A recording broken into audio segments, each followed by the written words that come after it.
kita akan kembali mendengarkan firman Tuhan yang memberkati kita. Tema firman Tuhan untuk kita hari ini adalah terang dunia. Saudaraku yang dikasih Tuhan, bukankah kita semua adalah terang dunia? Kalau hidupmu mau dipakai Tuhan menjadi terang dunia, dengarkan firman Tuhan yang akan memberkatimu dan siap engkau bagikan bagi banyak orang supaya banyak orang diberkati. Kini ku datang padamu, bersujud dan menyembah di kaki salibmu. Kini ku mohon padamu, terangilah jalan kehidupanku.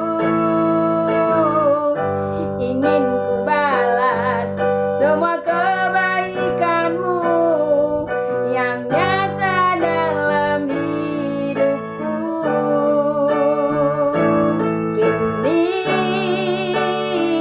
ku datang padamu, bersujud dan menyembah di kaki salibmu. Kini ku mohon padamu, terangilah jalan kehidupanku. Ingin ku balas semua kebaikanmu yang nyata dalam hidupku. Kini ku datang padamu, bersujud dan menyembah di kaki salibmu. Kini ku mohon padamu, terangilah jalan kehidupanku. Ingin ku balas semua kebaikanmu yang nyata dalam hidupku. Ingin ku balas semua kebaikanmu yang nyata dalam hidupku, yang nyata dalam hidupku. Puji Tuhan, saudaraku yang dikasih Tuhan. Yesus adalah terang dunia. Yesus akan menerangi jalan setiap kita, sehingga kita juga siap menjadi terang dunia. Kita dengarkan firman Tuhan yang terambil dari Matius 5 ayat 14 sampai 16. Saudaraku yang dikasih Tuhan, firman Tuhan ini akan saya bacakan buat kita semua. Kamu adalah terang dunia, kota yang terletak di atas gunung, tidak mungkin tersembunyi. Lagi pula orang tidak menyalakan pelita lalu meletakkannya di bawah gantang, melainkan di atas kaki dian, sehingga menerangi semua orang di dalam rumah itu. Demikianlah hendaknya terangmu bercahaya di depan orang, supaya mereka melihat perbuatanmu yang baik dan memuliakan Bapamu yang di surga. Amin. Haleluya. Saudaraku yang dikasih Tuhan, firman ini dikatakan kamu adalah terang dunia, kota yang terletak di atas gunung, tidak mungkin tersembunyi. Saudaraku yang dikasih Tuhan, tidak mungkin lampu kita taruh di bawah, tapi lampu pastinya selalu kita buat di atas supaya bisa menerangi ruangan. Demikian juga dikatakan di firman Tuhan ini, kita seperti kota. Seperti kota yang mungkin bercahaya ya, seperti lampu yang bercahaya. Demikian juga Tuhan menggambarkan di firman ini kita seperti kota. Kota yang bercahaya, yang letaknya ada di atas gunung. Jadi gak mungkin tersembunyi. Saudaraku yang dikasih Tuhan, ada 3 hal yang ada dalam terang. Yang pertama adalah terang itu memberi harapan. Ada harapan dalam terang. Kita bisa melihat benda kecil sekalipun, kita bisa lihat karena ada terang. Dan yang kedua, terang adalah solusi bagi kegelapan. Jadi ketika terang muncul, kegelapan hilang. Mungkin saudaraku yang dikasihi Tuhan, kita mengatakan bahwa terang itu bisa mungkin berdekatan dengan gelap.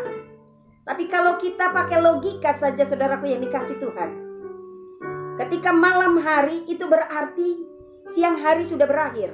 Tetapi ketika muncul pagi hari yang terbit, saudaraku yang dikasih Tuhan, matahari, itu menandakan bahwa sudah berakhir malam hari karena sudah muncul siang hari. Jadi berarti gelap dan terang tidak bisa bertemu.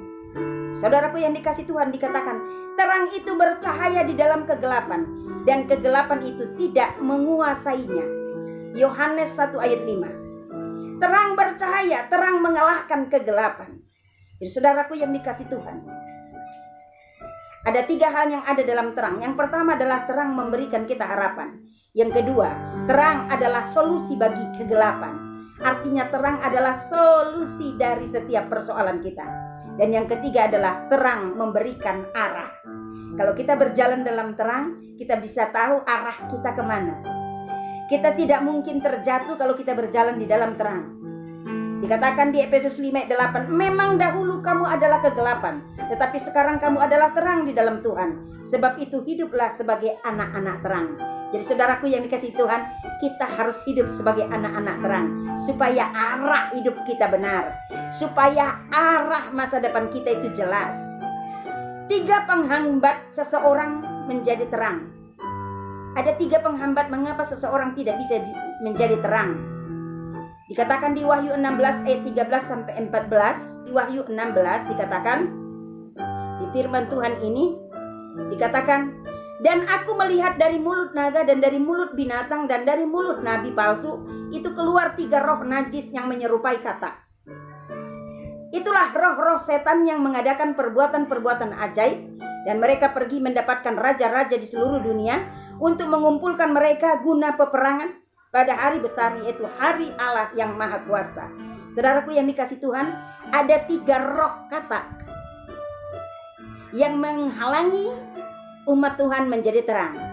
Yang pertama adalah roh individualisme. Artinya adalah roh mementingkan diri sendiri.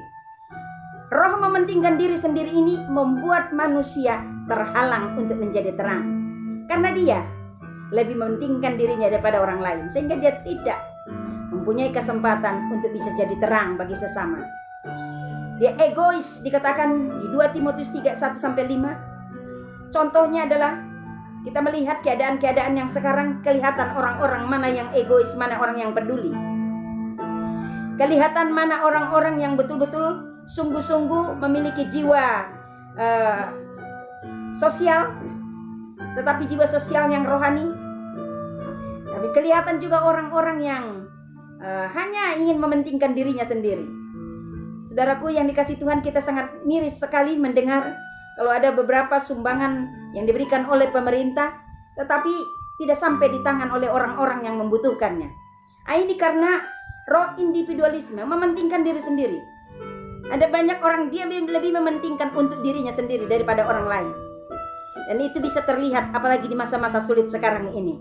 Ada banyak orang yang punya kesempatan sebenarnya untuk jadi berkat, untuk jadi terang, untuk jadi contoh teladan, tapi tidak menggunakan kesempatan itu, tapi malah mempergunakan kesempatan itu untuk mengenyangkan dirinya sendiri, untuk kepentingan dirinya sendiri. Yang kedua adalah roh relativisme. Roh relatif, berdalih, membenarkan, membela diri untuk menang. Benar menurut pandangan sendiri, belum tentu benar menurut pandangan manusia lain. Benar menurut pandangan sendiri, belum tentu benar menurut pandangan Tuhan. Karena hanya Tuhan saja yang benar. Jadi banyak orang yang memakai sistem relatif ini. Benar itu katanya relatif, tergantung siapa yang menilai. Padahal kebenaran yang sesungguhnya hanya Yesus. Jadi kita punya standar, standarnya adalah Yesus. Jangan pakai standar yang relatif. Yang ketiga, saudaraku yang dikasih Tuhan, roh materialisme, mata duitan, kaya tapi miskin. Itu dikatakan di Wahyu 3 17 sampai 18. Orang kaya yang bodoh, memang dia kaya tetapi miskin di hadapan Tuhan. Milikilah gaya hidup sorgawi, memikirkan perkara-perkara sorga. Jadi tidak hanya memikirkan perkara-perkara di dunia ini. Jadi saudaraku yang dikasih Tuhan, hindarilah roh katak. Buang roh katak. Berjuanglah jadi terang agar kegelapan tidak menguasaimu. Menjadi teranglah dan bercahayalah. Hindari sifat individualisme, mementingkan diri sendiri, tapi miliki kasih agape. Hindari sifat roh relatif, karena kebenaran itu tidak relatif, tapi kebenaran itu mutlak, yaitu kebenaran di dalam Kristus. Yesus berkata, akulah jalan dan kebenaran dan hidup. Jadi hanya Yesus yang benar, tidak ada yang lain. Jangan benarkan dirimu untuk kepentingan dirimu sendiri.